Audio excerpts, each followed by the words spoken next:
Então, hoje nós vamos começar o capítulo 4, é uma parte menor, né, por enquanto, mas a apostila, acho que vai dar mais ou menos o tamanho legal do estudo,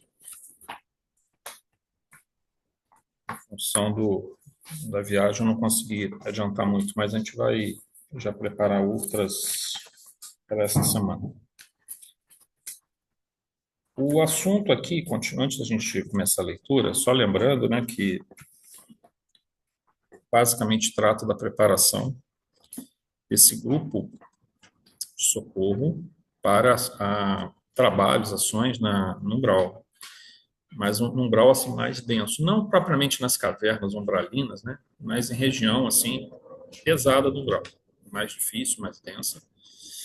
É um trabalho, obviamente, aqui que André Luiz e a equipe deles estão tendo, né, um treinamento, mas é um treinamento para nós também. Primeiro como conhecimento, inicialmente como conhecimento, e depois como oportunidade de trabalho que vai surgir. É claro que a gente pode parar lá também, né? Após a desencarnação ou em desdobramento durante a noite por motivos não desejáveis, mas esperamos que isso não ocorra e que nossa saída ao umbral seja para ajudar, né? Seja para primeiro para estudar, depois para ajudar. Primeiro a gente tem que conhecer, né? Depois para ajudar. Bom, quem que pode fazer a leitura? Então, a Rosana vai fazer, Rosana? Não sabe? Então, enquanto a Rosana decide, ela fala. Você fala, depois você decide, tá bom? Rosana, quem pode fazer? Rosana, faz aí. Não, a gente faz de pergunta por uma questão de educação, né? Mas a pessoa já sabe a obrigação que tem, né, Guilherme? Valerinha não ouviu. Não. Numa cidade estranha. Capítulo 4, iníciozinho mesmo do capítulo 4. Nossa, numa cidade estranha. No dia imediato, pusemos-nos em marcha. Respondendo-nos às arguições afetuosas, o instrutor informou-nos de que teríamos apenas alguns dias de ausência, além dos serviços referentes ao encargo particular que nos mobilizavam. Entraríamos em algumas atividades secundárias de auxílio. Técnico em missões dessa natureza, afirmou que nos admitira num trabalho que ele poderia desenvolver sozinho, não só pela confiança que em nós depositava, mas também pela necessidade da formação de novos cooperadores, especializados no Ministério de Socorro às Trevas. Após a travessia de várias regiões, em descida, com escalas por diversos postos e instituições socorristas, penetramos em vasto domínio de sombras. A claridade solar jazia diferenciada. Fumo cinzento cobria o céu em toda a sua extensão. A volitação fácil se fizera impossível. A vegetação exibia aspecto sinistro e angustiado. As árvores não se vestiam de folhagem farta e os galhos quase secos davam a ideia de braços erguidos em súplicas dolorosas. Aves agoureiras de grande tamanho, de uma espécie que poderá ser situada entre os corvídeos, crocitavam em surdina, semelhando-se a pequenos monstros alados, espiando presas ocultas. O que mais contristava, porém, não era o quadro desolador, mais ou menos semelhante a outros de meu conhecimento, e sim os apelos cortantes que provinham dos charcos. Gemidos tipicamente humanos eram pronunciados em todos os tons. Acredito, teríamos examinado individualmente os sofredores que aí se localizavam, se nos entregássemos à detida apreciação. Todavia, Gúbio, à maneira de outros instrutores, não se detinha para atender à curiosidade improfícua. Lembrando a selva oscura que a Alighieri se reportava no imortal poema, eu trazia o coração oprimido de interrogativas inquietantes. Aquelas árvores estranhas, de frondes ressequidas, mas vivas, seriam almas convertidas em silenciosas sentinelas de dor, qual mulher de Lot, transformada simbolicamente em estátua de sal? E aquelas grandes corujas diferentes, cujos olhos brilhavam desagradavelmente nas sombras, seriam homens desencarnados sob o tremendo castigo da forma? Quem chorava nos vales extensos de lama? Criaturas que houvessem vivido na terra e recordavam-nos ou doentes desconhecidos para nós. De quando em quando, grupos hostis de entidades espirituais em desequilíbrio nos defrontavam seguindo adiante, indiferentes, incapazes de registrarmos a presença. Falavam em voz alta, em português degradado, mas inteligível, evidenciando pelas gargalhadas deploráveis condições de ignorância. Apresentavam-se em trajes bizonhos que conduziam a pretextos de lutar e ferir. Avançamos mais profundamente, mas o ambiente passou a sufocar-nos. Repousamos, de algum modo vencidos de fadiga singular, e Gúbio, depois de alguns momentos, nos esclareceu. Nossas organizações perispiríticas, a maneira de escafandro estruturada em material absorvente, por ato deliberado de nossa vontade, não devem reagir contra as baixas vibrações desse plano. Estamos na posição de homens que, por amor, descessem a operar no imenso lago de lodo, para socorrer eficientemente os que se adaptaram a ele. São compelidos a cobrir-se com as substâncias do charco, sofrendo-lhes com paciência e coragem a influenciação deprimente. Atravessamos importantes limites vibratórios e cabe-nos entregar a forma exterior ao meio que nos recebe, a fim de sermos realmente úteis aos que nos propomos auxiliar. Fim da nossa transformação transitória, seremos vistos por qualquer dos habitantes dessa região menos feliz. A oração de agora em diante deve ser o nosso único fio de comunicação com o alto, até que eu possa verificar, quando na crosta, qual o minuto mais adequado de nosso retorno aos dons luminescentes. Não estamos em cavernas infernais, mas atingimos grande império de inteligências perversas e atrasadas, anexo aos círculos da crosta, onde os homens terrestres lhe sofrem permanente influenciação. Chegou para nós um momento de pequeno testemunho. Muita capacidade de renúncia é indispensável a fim de alcançarmos nossos fins. Podemos perder por falta de paciência ou por escassez de vocação para o sacrifício. Para a malta de irmãos retardados que nos envolverá, seremos simples desencarnados, ignorantes do próprio destino. Muito bem. Bom, no item 1.1 da nossa apostila, a gente colocou o seguinte. O grupo que André Luiz fazia parte, sob a coordenação do instrutor Rubio, parte em direção às regiões umbralinas. Além da própria tarefa socorrista e de observação que ocorreria, a expedição serviria para o treinamento de André Luiz e Eloy nas tarefas de socorro em locais de trevas. O autor espiritual começa a narrar as características da ambiência ao redor, que se modifica significativamente à medida que desce. Eu botei isso aqui entre aspas, depois a gente vai comentar melhor essa questão aqui. Algumas regiões de sofrimento. Eles passam, primeiramente, por vários postos de socorro que ficam nas imediações dessas regiões e depois começam a observar a diminuição da claridade, o céu enegrecido, a dificuldade da vomitação e uma característica interessante que é o aspecto da vegetação ao redor com árvores e arbustos ressequidos quase sem vida.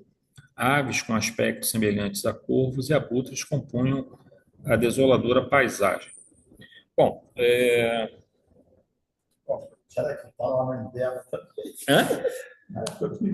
Eu acho que o inverno é direto. Bom, o que acontece? Você tem a Terra, né, uma região de matéria densa, que compõe os nossos corpos, que compõe tudo, né? E nós estamos aqui encarnados, presos à matéria através dos nossos corpos físicos. Porém, nós, como sabemos, né, nós irradiamos um pouco, além dos nossos corpos, uma aura relativamente variável. Transmitimos, através do pensamento, recebemos e transmitimos informações que nós chamamos de intuitivas, né, ou por telepatia. Então, nós não estamos assim, nós estamos conectados, mas é uma conexão que não é assim absoluta, não. A gente tem um certo grau de conexão com esse outro lado, com essa outra ambiência, seja pela nossa percepção do campo áurico, onde a gente percebe, tem sensações e percepções, seja pela captação ou envio de pensamentos, seja por processos de desdobramento durante o sono. E, no caso, os médiuns, né, com maior desdobramento fora do sono, expansão perispirítica, que aí permite a comunicação mediúnica. No plano astral, ele se expande, digamos, numa distância X, além da Terra. Aquilo nós vamos chamar de uma psicosfera em torno do planeta. Nessa psicosfera em torno do planeta, nós vamos ter mais afastadas as colônias espirituais, as cidades espirituais, muitas delas com centenas de milhares de habitantes, todos desencarnados, obviamente, né? Nós temos postos de socorro que estão numa região intermediária e temos a região umbralina, que está mais perto da costa. Mas ela encosta nas cidades, tá? Chega a encostar nas cidades. Elas encostam nessas regiões umbralinas, só que o umbral ele vai tendo vários níveis de densidade. Então você tem, quanto mais perto da crosta terrena, mais denso. Em regiões que a gente chama até às vezes de cavernas. Aparentemente, pelo menos algumas dessas cavernas parecem estar no interior da crosta da Terra, tá? Outras estão na região mais ou menos próxima do que seria, vamos dizer, a nossa crosta aqui mesmo, né? Em cima da Terra. Outras estão mais acima, entre aspas, mais abaixo das colônias espirituais, das cidades espirituais. Todas elas, as cidades espirituais, de uma forma geral, que não estão dentro do umbral, elas se assemelham muito, se a gente pegar nosso lar, por exemplo, for ler ele, se assemelham muito ao que seria a Terra como mundo regenerado. Se você falar, como é que vai ser a Terra, mundo regenerado? Como é que funcionam as coisas? Olha para o nosso lar, lê a obra e lê obras semelhantes que mostram colônias espirituais mais ou menos dessa natureza. É mais ou menos aquilo ali. Você tem espíritos doentes? Tem. Nosso lar tem as câmeras de retificação, né? Mas eles não representam risco, não representam perigo, não representam controle. Controle está na mão de espíritos bondosos, né? Então o bem prevalece. Tem espíritos ainda desorientados? Tem, nosso lar está cheio de espíritos orientados. Cheio de espíritos orientados. Nós temos, acho que nos mensageiros, que tem aquele monte de desorientados, mas que não estão mais no umbral, porém estão sendo ali tratados, né? Tem muitos espíritos, muitos médiuns, por exemplo, no Mensageiros, né? Tem aquele episódio onde eles têm um local lá onde os médiuns que fracassaram, doutrinadores que fracassaram, palestrantes, e aí vai, né? Tudo que estava envolvido com a religião, com a religiosidade. Desorientado aqui, né? Não, também, né? Todo lugar, né? Mas a gente assim, mas lá prevalece o bem, prevalece a organização. Então, a chance de um espírito desorientado lá encontrar o seu caminho é grande. É sinal de que ele já passou pelo mais difícil e agora é só os ajustes, vamos dizer assim, o tempo e os ajustes para ele poder ter novamente a oportunidade.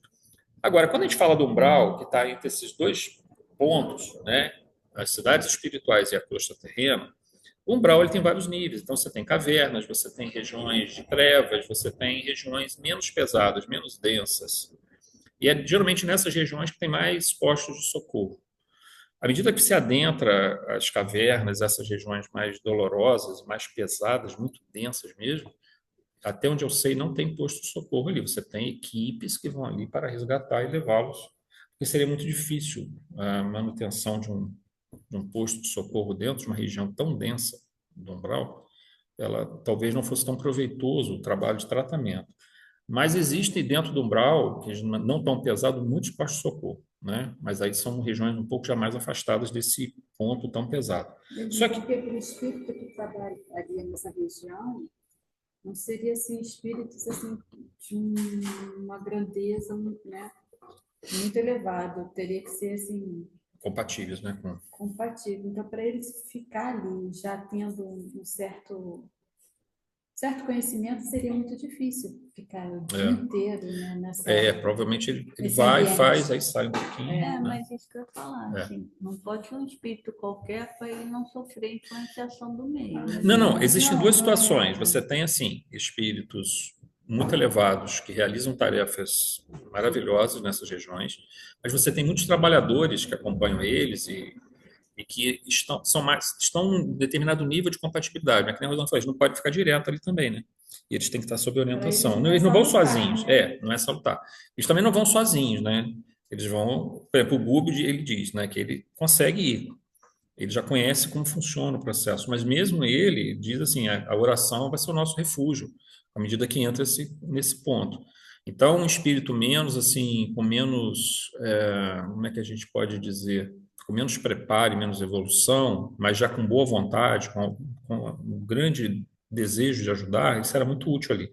Só que não pode ficar muito tempo e também tem que ficar sob supervisão, tá? Porque numa situação de poder perder o controle.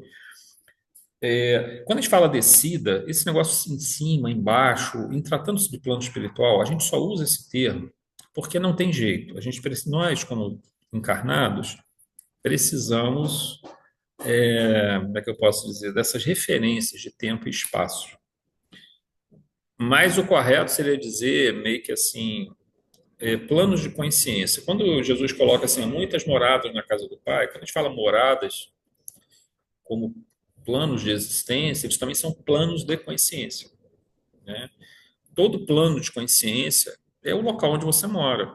Você reside onde você pensa, você sente, né? É aquele que é o teu local de residência. E é claro que, eventualmente, você está preso à Terra pela ligação no corpo físico, apesar da tua mente estar em outro plano, às vezes, um plano superior, como acontece com os missionários. Mas, em geral, o espírito desencarnou, ele meio que flutua, ele gravita naturalmente para o plano que lhe é compatível. Então, todo plano de vida, toda morada é um plano de consciência. Ou seja, é um local de determinado nível de consciência, com uma certa flutuação, vai aceitar todos esses espíritos, né? Eles se compatibilizam nesse local. Então, a gente falar em cima, embaixo, não é assim plenamente. A gente usa porque é o mais fácil para a gente compreender. Ah, está descendo do nosso lar para cá. Isso é meio complicado pelo seguinte: se você fosse um espírito muito elevado, não haveria nem a volitação. O que é a volitação? Você meio que flutuar assim. Esse é o modo que ele se, digamos, se transportam no nosso lar. Mas a gente sabe que o espírito se transporta também só pelo pensamento. Ele pensa e para lá no outro local imediatamente. Então, isso depende muito do nível evolutivo. Se você trabalha, por exemplo, com a ideia de que digamos assim, que esse transporte é imediato, basta pensar e você se transporta para lá, então não houve volitação e nem há como você falar em espaço e tempo, entendeu? Não houve nenhum transcurso de espaço, nenhum transcurso de tempo. Então, isso é Mas muitos espíritos necessitam desse transporte, dessa movimentação, dessa locomoção, que ele Você chama de pode volitação. voltar, você pode aparatar, ou então usar a rede fluke. Rede Fluke. Do Harry Potter. Não, cara, vem com gracinha, uma hora dessa. Aí, assim, o que acontece? Você vai vindo do nosso lar para cá, você vem volitando. Pode vir pelo pensamento. Mas só aqui no caso do grupo, talvez ele pudesse até vir pelo pensamento, mas ele, como ele está ensinando, não tem sentido ele se deslocar rapidamente, porque ele precisa ensinar o André Luiz ou o Eloy tudo que eles estão vendo, tudo que eles estão passando ali, tudo que eles estão observando, para narrar para a gente, inclusive. Então eles vêm em volitação. Chega a um ponto que nem a volitação consegue mais, porque fica tão densa a psicosfera que ele precisa andar. O espírito precisa andar ali. Agora vejam, ele anda porque, na verdade, nós estamos imaginando que ele está descendo, que é um conceito. A gente vai considerar esse conceito, mas descida, mas ele, entendendo que o espírito poderia se locomover imediatamente sem a gente pudesse falar em tempo ou espaço. Portanto, não teria sentido falar em alto, baixo, longe, perto. Vocês querem ver, por exemplo? A gente está caminhando para entendimento disso aos pouquinhos. Em mecânica quântica, por exemplo, em física quântica, né? Quando você fala entrelaçamento ou emaranhamento de partículas, você pega duas partículas. Isso é um experimento já comprovado, tá, gente? Isso já foi comprovado já. Foi veio da teoria de Einstein, na verdade, né? Quer dizer, veio depois um pouquinho de Einstein, não foi Einstein não. Einstein ele desenvolve ideias próximas a isso, mas ela surge no meio do contexto da mecânica quântica um pouquinho depois, que é o seguinte: você pega duas partículas, você coloca elas juntas, deixa elas interagirem um tempo. Elas parecem que entram numa espécie de sincronia, essas duas partículas. Normalmente, eles chamam que é o spin da partícula, né? Um tipo de movimentação, de ângulo de movimentação da partícula. Bom, aí você afasta agora essas duas partículas. Mas afasta muito mesmo. Bota elas a 200 mil quilômetros de distância, por exemplo. É uma coisa incrível. Quando você for fazer a medição pela teoria, isso matematicamente, tá, gente? E pelas ideias da teoria da mecânica quântica. Quando você mexesse numa partícula, a outra tem que mudar o spin dela também, sem que houvesse uma comunicação, nem mesmo na velocidade da luz, que seria instantânea.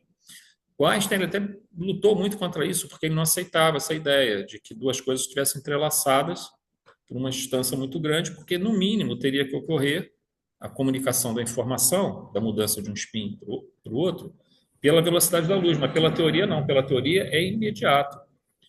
E aí o que acontece? Isso foi comprovado depois.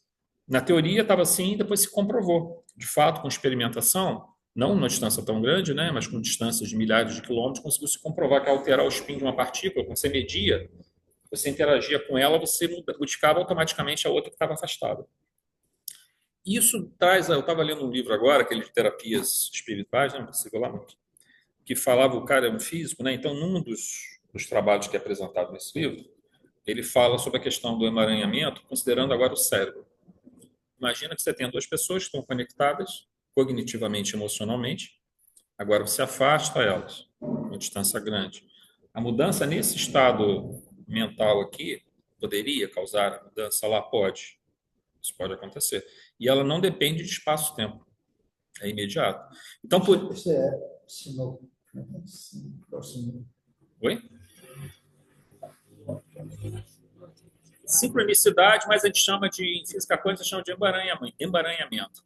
Estão emaranhados. São duas coisas que ficaram juntas, você separou, mas elas continuam juntas, independente da distância que você afaste elas. Qualquer coisa que você fizer aqui, você altera imediatamente o de cá. É como se o universo vira de cabeça para baixo. E aí, por isso que muitos físicos não trabalham a parte filosófica da mecânica. Eles não aceitam trabalhar a parte filosófica, ela mexe numa... Por isso que os primeiros físicos quânticos, eles começaram a procurar no hinduísmo, no budismo, no taoísmo, começaram a se envolver com isso, por conta do próprio Heisenberg, né?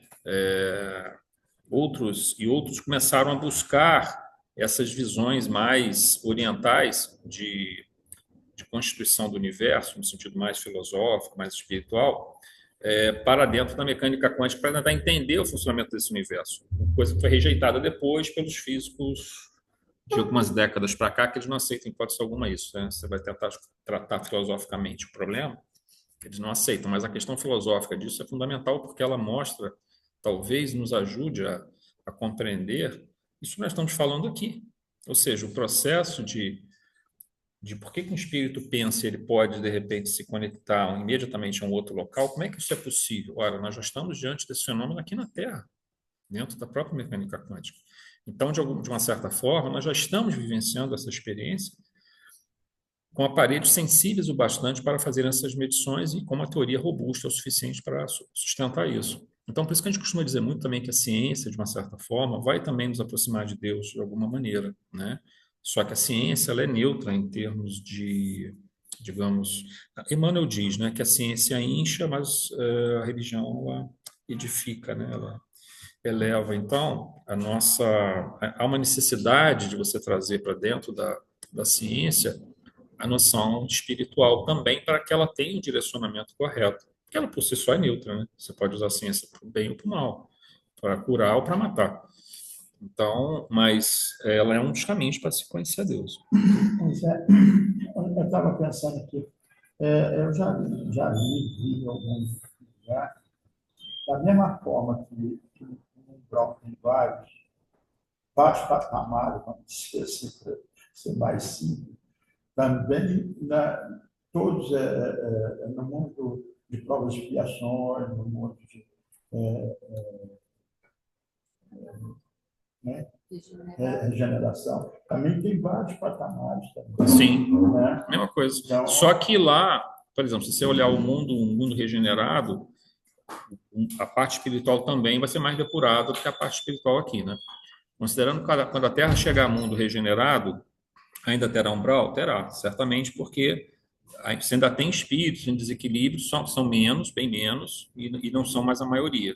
Mas o umbral ali será também graduado, porém, ele não será tão, vamos dizer assim, tão trevoso, né, quanto é aqui na Terra agora, assim como também na parte de encarnados não vai ser tão inferior, né? Será bem eu estou mais. falando isso porque uma vez eu estava lendo uma passagem que o Chico Xavier falou, que o Emmanuel virou para ele e falou assim: "Ó, amanhã você passa não de jeito sólido, mas suco, negócio, vamos você de desdobramento, né, vou te levar no... E eles foram numa nave, uma baita de uma nave, enorme, maior que a Terra, aquele negócio todo. E o Chico, como era sempre foi muito fervoroso de Nosso Senhor Jesus Cristo, né? Ele chegou lá para o comandante, lá, assim, é o Nosso Senhor Jesus Cristo que comanda isso aqui. Aí ele falou: não, aqui tem outros Cristos. São outros Cristos. Não, você vai ter. Aí ele também, aí ele aprende que também nos Cristos também tem uma Tem uma hierarquia, mesma coisa. Aonde termina a gente não sabe. Né? Naquela palestra dele, né, na escada espírita. A gente conhece o máximo até Jesus. Dali para cima a gente não sabe. A gente não tem mais como A saber. gente não tem noção. A gente nunca viu. Para baixo a gente conhece, porque nós estamos aqui. Agora para cima. Bom, continuando aqui no ponto 2. Havia regiões de charcos semelhantes a pântanos, de onde o grupo ouvia lamentos, imprecações e gemidos, dando a entender que ali estavam, né, inúmeras entidades em condição espiritual deplorável. Ali nós já vimos esses relatos outras vezes, outras obras, de pântanos, onde muitos espíritos são mergulhados naquilo ali. E tem, às vezes, também entidades que ficam vigiando eles. Aí você diz assim: pô, mas como é que Deus permite? Aí é a mesma situação, gente. Não é que Deus permite ou não permite, é porque, veja, você foi para o local que era compatível com a sua condição. Dentro de um local onde milhares e milhares e milhares de espíritos estão reunidos, alguns vão assumir o controle, vão assumir, quer dizer, controle entre aspas, porque eles não têm controle nenhum. Eles acreditam ter controle, que é a mesma coisa do Gregório. Ele acredita ter um controle e, de fato, exerce sobre uma certa quantidade de pessoas, centenas de espíritos, ele exerce controle. Mas ele não tem controle sobre o destino dele da forma como ele pensa, né? O único controle que você tem é seguir a lei divina. É isso que vai te dar o controle, é isso que vai te dar o conhecimento. O controle que você tem é sobre você mesmo. O indivíduo que vencer a si mesmo, ele terá vencido o mundo, né? Essa é a única vitória verdadeira que existe. E aí, esses espíritos ficam muito equivocados, eles começam a ter esse controle e não deixam os espíritos saírem dali, querem fazer justiça com as próprias mãos, é uma série de situações complexas, tão complexas quanto são as situações nossas aqui na Terra. Mas a partir do momento que faz oração, ele considera. Não, não é tão simples, minha linda, porque o que acontece? É o caminho, certamente é um caminho. Depende da intensidade dessa oração, depende de realmente o quanto ela é uma oração pura ou se ela de fato é apenas oportunista. Você lembra que a gente falou que a oração ela se constitui de principalmente 3 elementos, né? A oração tem uma fonte. O que é essa fonte?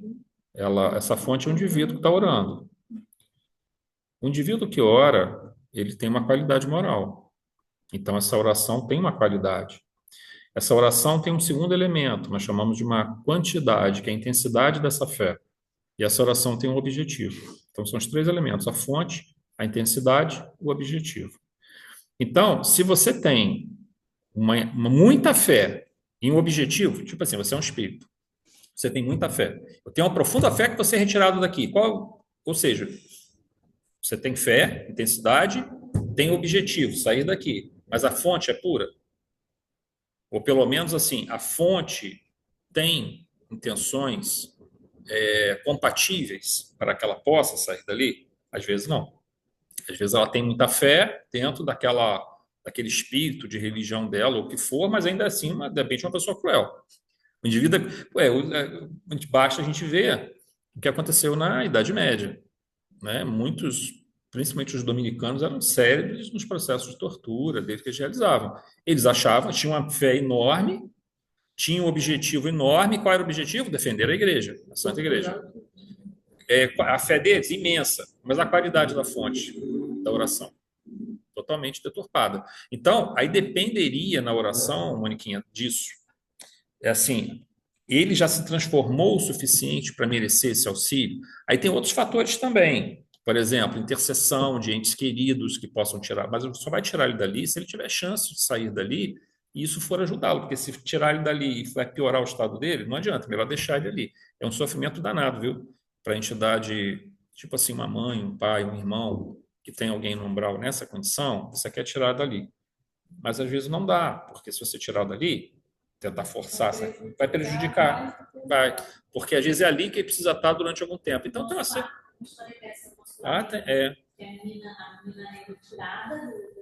exatamente.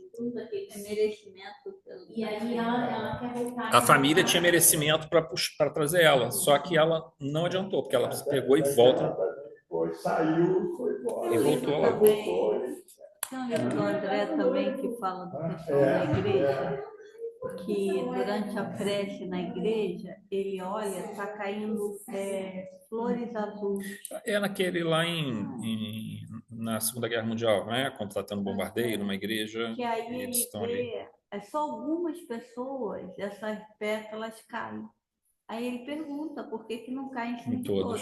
Porque aquela é a prece sincera, aquelas pessoas estão lá.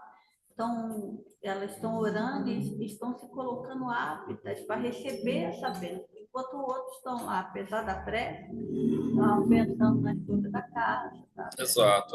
Então, assim, a oração, se você conseguir cumprir esses três fatores dentro da oração, ela se torna uma força poderosíssima, né? Bom, continuando aqui no 1.2. André Luiz menciona o romance de Dante Alighieri. Alighieri viveu na Idade Média, né, 1265 a 321, autor da obra Divina Comédia, escrita nos primeiros anos do século XIV. Foi em 1305, 1306, mais ou menos iníciozinho, 1300 e pouco, e que possivelmente retrata as visões em desdobramento de Alighieri ao ser levado a regiões umbralinas, também no estagiário, muito densas, as quais ele considerou como sendo o inferno, dentro da concepção dele, né, gente, conforme os ensinamentos da igreja. Eles encontram, enquanto caminham, conforme vimos, existe imensa dificuldade, outra forma de deslocamento para o grupo, eles têm que caminhar, não dá para volitar, hordas de espíritos em condição de grande inferioridade, inclusive carregando objetos. Então, aqui é a ideoplastia a partir do fluido universal, para defesa ou ataque, como se na Terra encarnados ainda estivessem. Então, esse grupo que eles encontram, que estão carregando objetos assim nas mãos, meio que para se defender ou atacar, é ideoplastia. O que é isso? Ideoplastia. Plastia porque você tem moldagem, né? É moldável pela ideia. Então, a ideia que molda, a ideia que dá forma. Então, isso é ideoplastia. Então, quando a gente cria uma roupagem, o espírito se apresenta com uma roupagem do século XV, século XIV, século XIII, que ali é um processo ideoplástico, está moldando. Bom, é ideoplástico, a gente vai falar que é ideoplástico se for movimentação fluídica em torno do perispírito dele, que normalmente acontece. O pensamento atua e a memória dele, situada naquela época, molda aquela forma ali. Pode ser mais denso ainda se ele se materializar utilizando ectoplasma, formando a mesma estrutura. Tá? Oi, Vera. Por acaso, eles forem atacados por esses espíritos que estão armados, eles vão se ferir? Se eles tiverem medo, não se manterem firmes, assim, não se manterem em oração, em confiança. Digamos que o Google saísse e deixasse o André Luiz ou o Eloy ali, e eles se apavorassem. Eles sentiriam medo, dor, né? Mas ele, na verdade, não vai se machucar porque ele não tem um corpo físico, né? Ele tem um perispírito ali. Mas esse perispírito sendo atacado por um espírito e ele se colocando numa condição de sentir aquela dor, ele vai ter a sensação de dor, entendeu? Como se ele tivesse, vamos supor que o espírito bata com, sei lá, um pedaço de pau na cabeça dele, do perispírito dele, né, na região da cabeça. Ele vai sentir a dor como se ele tivesse encarnado, entendeu? E poderá Uhum. ficar sentindo dor por um tempão, porque ele tem aquela sensação muito forte dentro dele de que aconteceu aquele ataque. Mas se ele tem a fé, a confiança e o entendimento de que o espírito não consegue machucá-lo, aí ele domina o processo, entendeu? Então é tudo Entendi. muito Obrigada. assim a condição psicológica, espiritual, né, que vai determinar. O espírito, por exemplo, ele pode ficar doente no plano espiritual. Ele pode ter passado aqui na Terra, digamos que ele ficou internado meses e meses no hospital, e ele morreu de um câncer. Quando ele morre com uma doença, não vai para o hospital, não. Mas você vê, se você tem aqui, você tem os hospitais na espiritualidade, muitas pessoas chegam. Quando morreu, ele O André Luiz sentia as dores no intestino, né? Mesma coisa, uma destruição que ele tinha.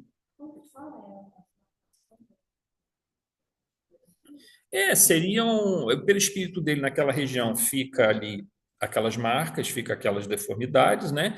Mas no final, o que aconteceu? O corpo físico jogou para o perispírito aquela deformidade porque estava acontecendo no corpo físico, certo? Porém, se o espírito domina, veja que aqui, partindo dessa pergunta da Vera, é mais ou menos uma situação parecida com essa do que acontece com o André Luiz lá. Vejam, seja uma dor que vem de dentro para fora, ou seja, do teu corpo físico, seja uma dor que vem de fora para você, do ponto de vista do espírito, ele só registra essa dor e transforma ela numa lesão perispirítica se ele aceitar isso, se ele não tiver um entendimento, se ele tiver medo, se ele não tiver confiança. Então ele vai levar com ele porque na verdade no fundo é a mente funcionando. Então a gente não deve entender o que vocês estão falando. Posso participar também do assunto? Estou curioso É para um saber. livro que o cara, ele vai... Estou falando então, aqui, as duas estão conversando na minha frente, desculpa. O Visconde vai para uma guerra, e aí ele é atingido por um canhão, só que ele não morre, ele é dividido no meio. Não, esse é o Visconde. Então, mas o Marquês, ele leva um tiro de canhão, ele tem um buraco. Ele fica um buraco. Não, mas ele vai para o bala. plano espiritual com isso. Não, ele não morre. Não morre. Ele não morre? Aí fica, por exemplo, o Visconde, que é dividido no meio, ele fica um lado, ele é o todo bom, e o outro lado, ele é o todo ruim.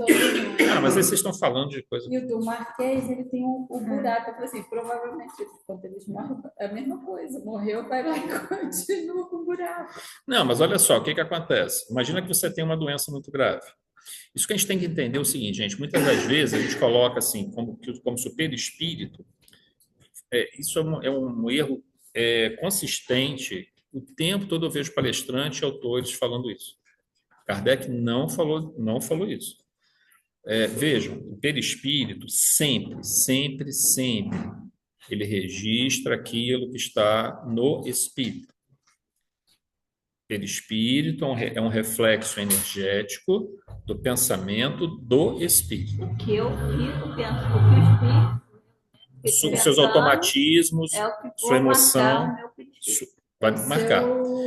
Aí o pessoal coloca que não, que o perispírito se modifica e daí ele vai modificar o espírito. Não é, bom, gente, não é bem assim.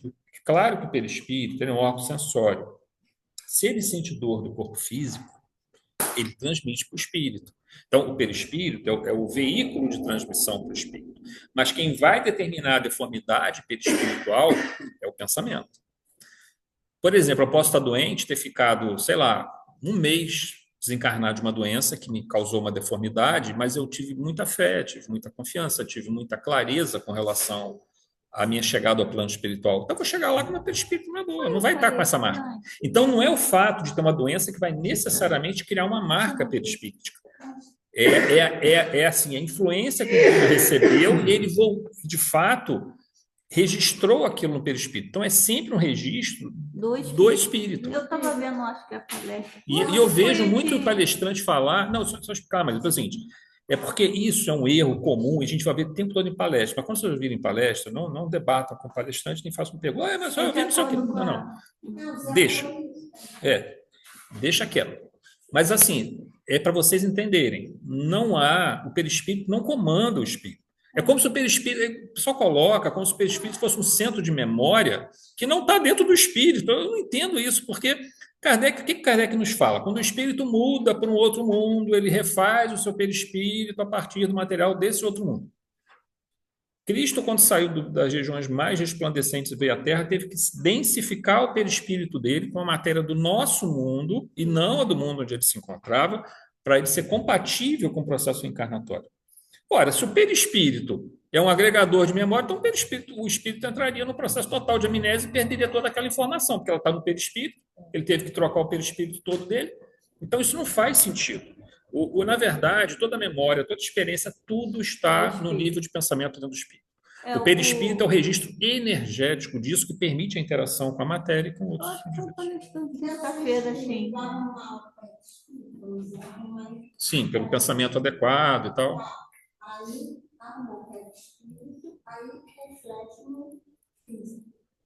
Também, mas só que o físico, por ele ser mais denso, esse processo é mais lento e também depende do quanto foi afetada essa região. No mínimo, o perispírito já arrumado, vamos botar entre aspas, vai regularizar muito da parte metabólica das células, daquela região afetada. Mas não quer dizer que talvez ele vá conseguir corrigir plenamente a funcionalidade, a fisiologia daquele órgão afetado. Talvez ele consiga melhorar, de uma forma geral, a condição psíquica, a condição de dor, vai ter diminuição da dor, vai ter, entendeu?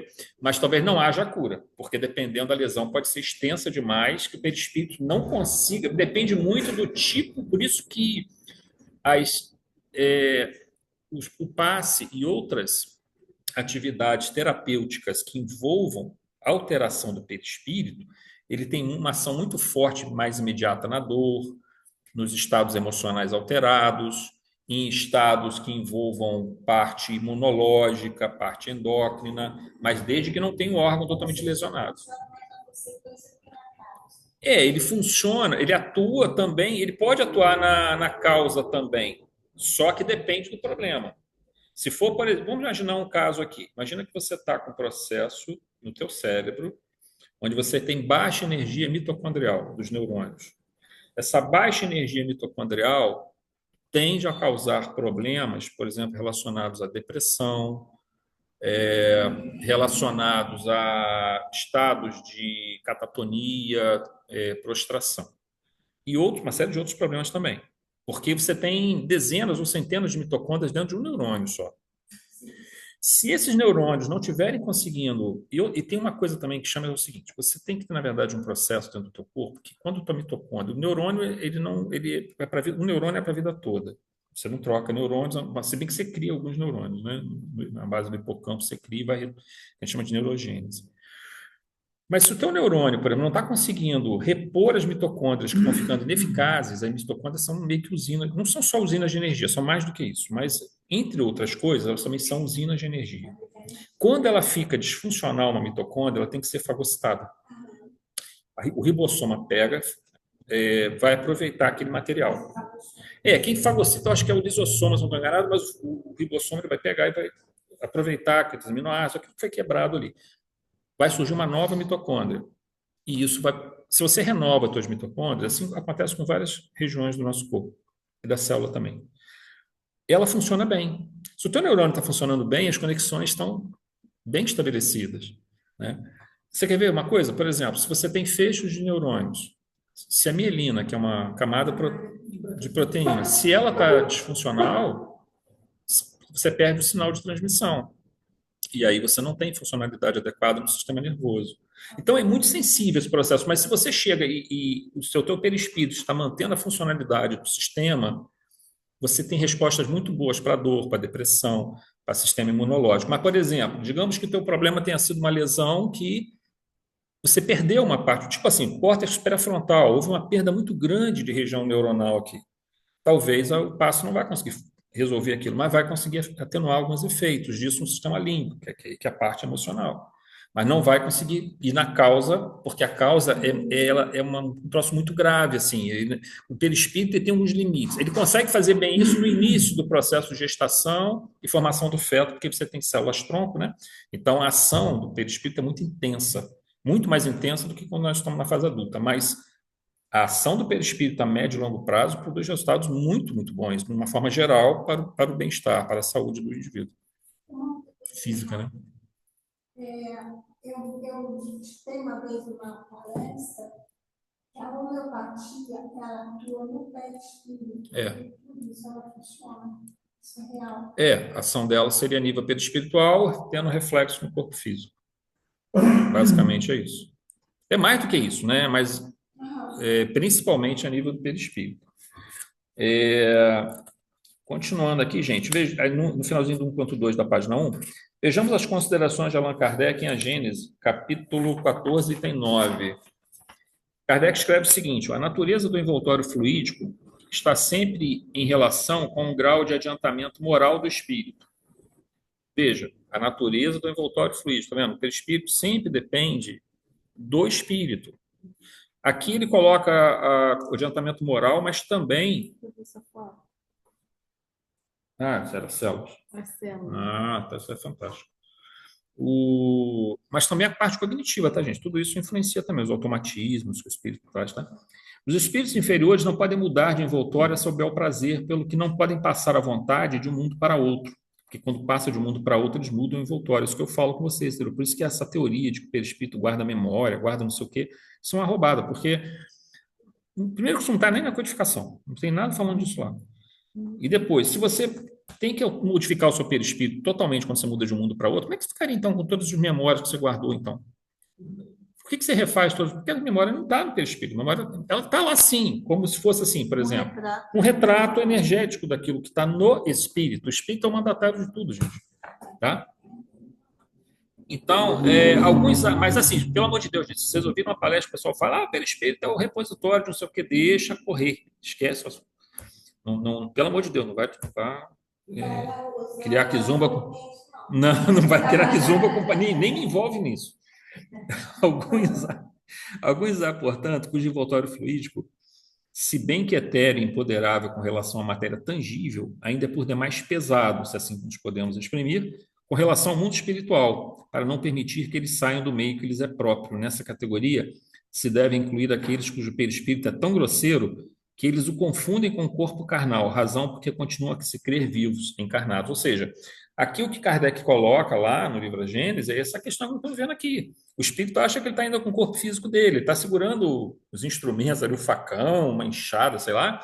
Ele está fazendo a endoplastia, está pegando o fluido universal sem ele perceber. Ele imagina que ele está com a enxada na mão, ele vai formar uma enxada. E aquilo ali, para ele, tem a densidade como se ele estivesse aqui na Terra, estivesse pegando esse livro aqui. Entendeu? Agora, o espírito, quando é mais evoluído, ele começa a ter essa sensação mais diluída, mas ele ainda tem a sensação de ter um corpo ainda, enquanto está na psicosfera da Terra, tá? 1.3. André Luiz nos fala da dificuldade que é permanecer naquele ambiente, pois até mesmo a sensação de sufocação ali é percebida por ele e o restante do grupo. Isso os deixava extremamente cansados, como se houvesse uma perda de grande energia, a perda de grande energia.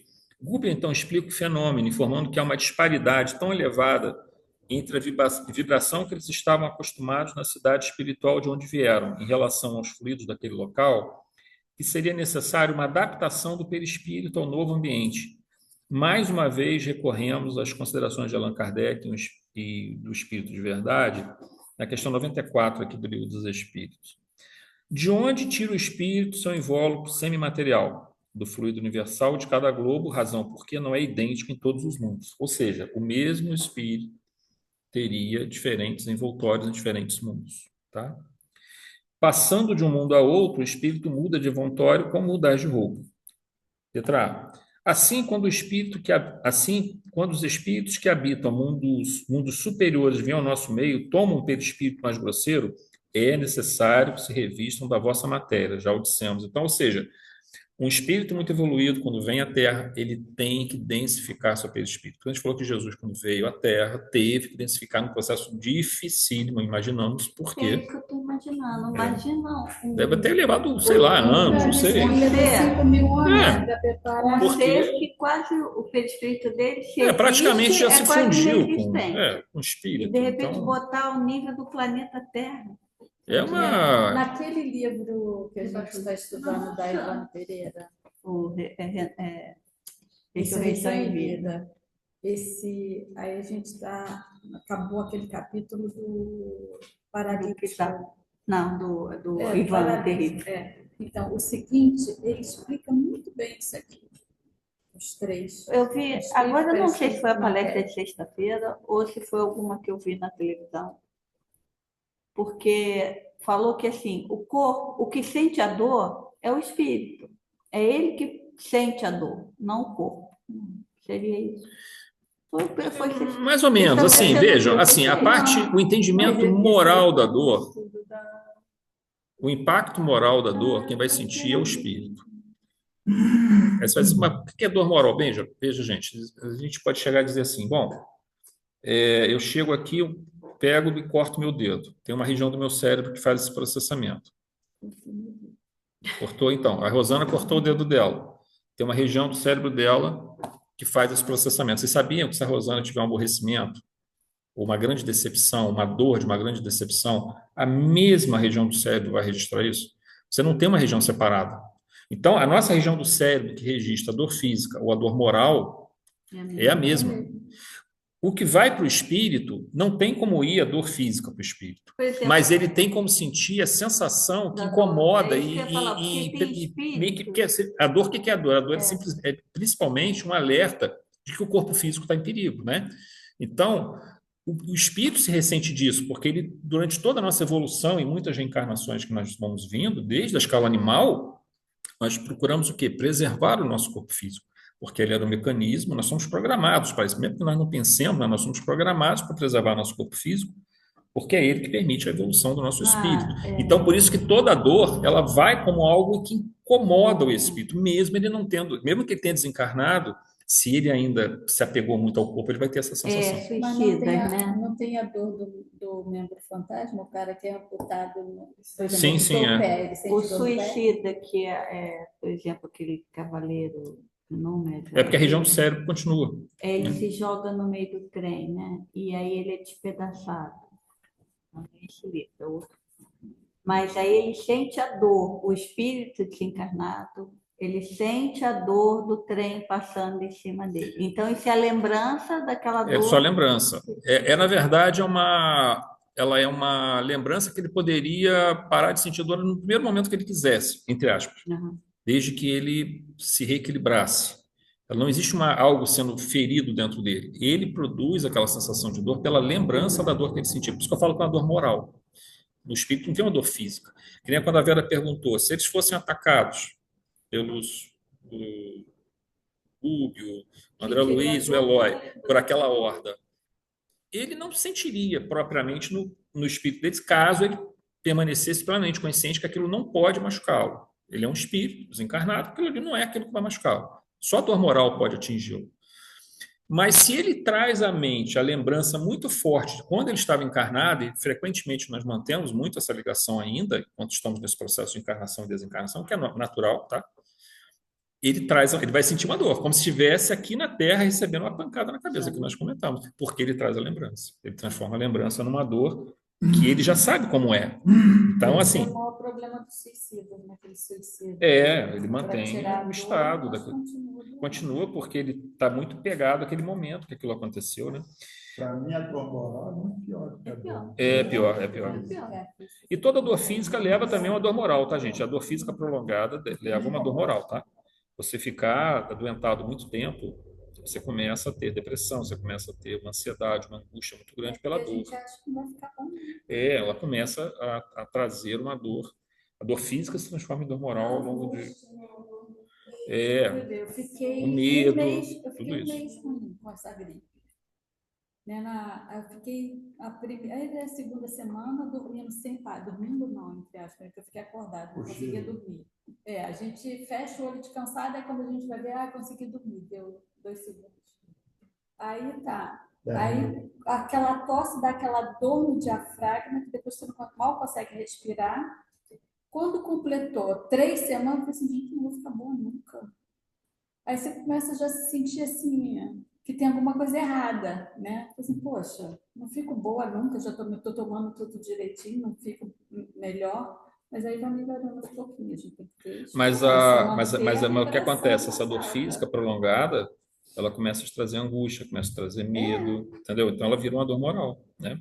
1.3.1. Observemos que essas considerações, apesar de tratarem do que ocorre quando um espírito se desloca para um outro orbe de características vibratórias diferentes, se aplicam igualmente ao que ocorre dentro de um mesmo orbe planetário, material e astral, quando se refere a cidades espirituais de forte vibração luminosa, em comparações a regiões umbralinas de muitas trevas. Então, ou seja, quando o pessoal que está lá nessa cidade espiritual, André Luiz, Eloy, Cupo, vão para a região umbralina, se for ficar um certo tempo ali, se fosse uma coisa muito rápida, talvez até desse para eles ficarem. Mas como eles vão ter que ficar algum tempo ali, eles precisam agora densificar o perispírito deles, o ambiente, senão eles vão ter que ficar lutando contra aquela vibração que vai desgastá-los muito. Você vê que eles chegam a ter dificuldade de respirar, né? Pelo desgaste energético que eles estão tendo. Na verdade, é um desgaste energético, né? Eles ficam lutando contra aquelas vibrações muito densas. Chegamos agora a um momento de grande importância, onde não é mais possível permanecer naquele ambiente sem a densificação perispirítica, que é como uma adaptação da matéria sutil do corpo espiritual que absorve agora a matéria presente daquele ambiente. Observe como é doloroso para o espírito, tá, gente? Imagina que você já está com um perispírito bem mais sutil, digamos assim, não é que está plenamente, não é isso.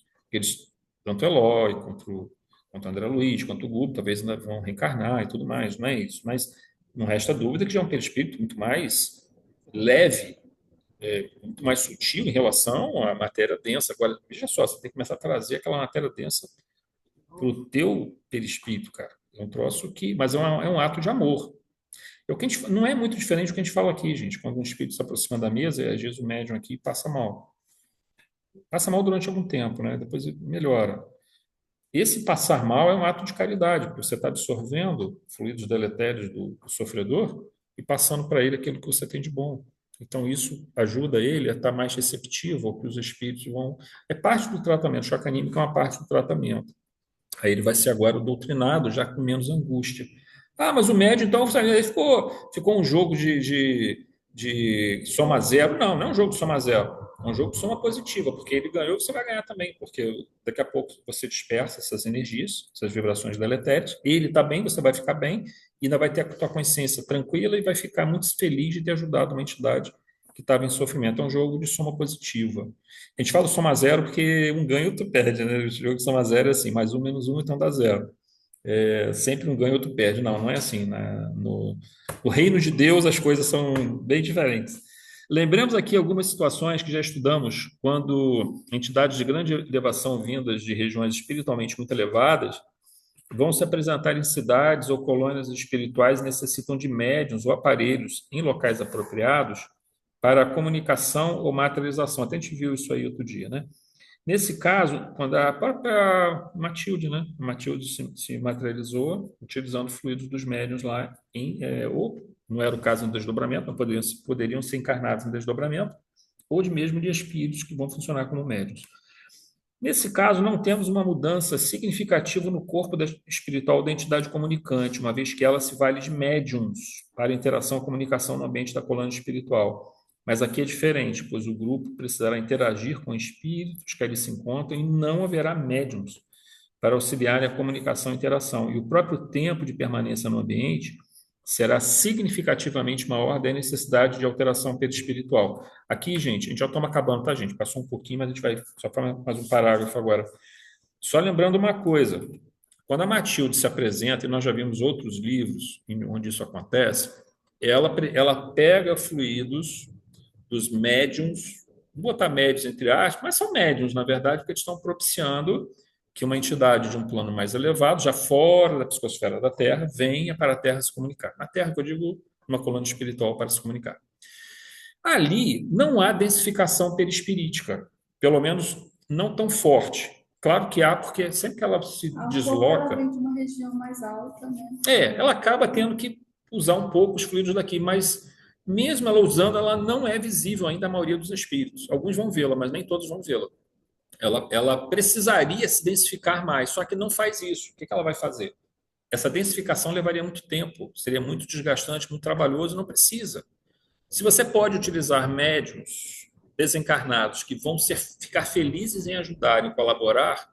Agora, vocês acham que a espiritualidade, se não tiver ninguém aqui na mesa, se não vier ninguém no centro, a espiritualidade vai dizer, não, poxa, acabou o trabalho de doutrinação das entidades desencarnadas. Não, eles vão achar outros, tem outros meios, estão nos convidando, por misericórdia, para que nós sejamos instrumentos do trabalho. Está sempre encarnados também, né? Sim. A oportunidade é nossa. É nossa, eles estão dando uma oportunidade para a gente, não está fazendo favor para eles, não, eles estão dando oportunidade para nós, né? E é uma oportunidade que é boa para nós e é boa para eles também, mas se nós não quisermos colaborar, eles têm outras 1000 formas para poder ajudar essas entidades, inclusive com outros grupos, né, que se reúnem e tudo mais.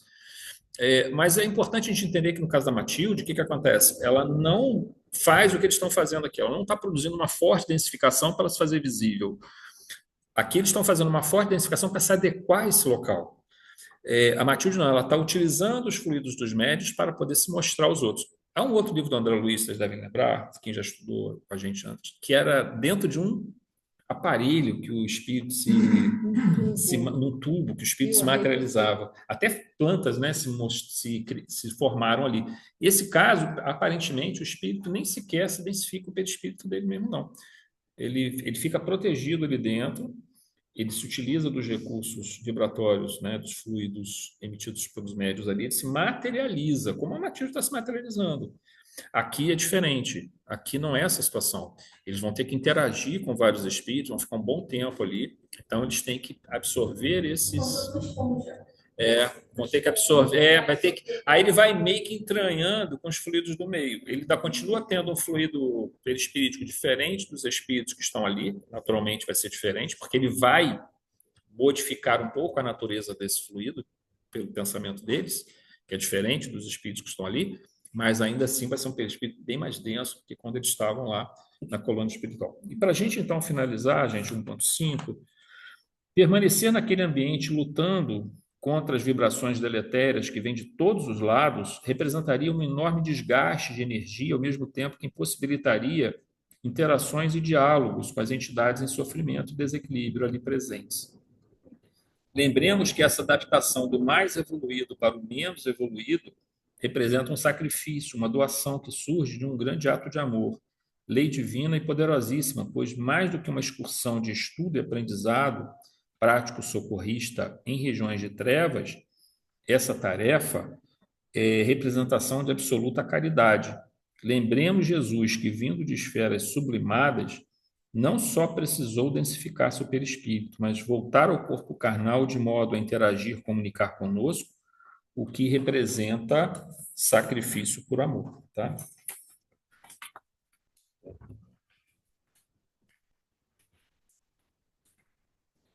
Bom, gente, então nós vamos finalizar com a nossa oração. Deixa eu pausar aqui.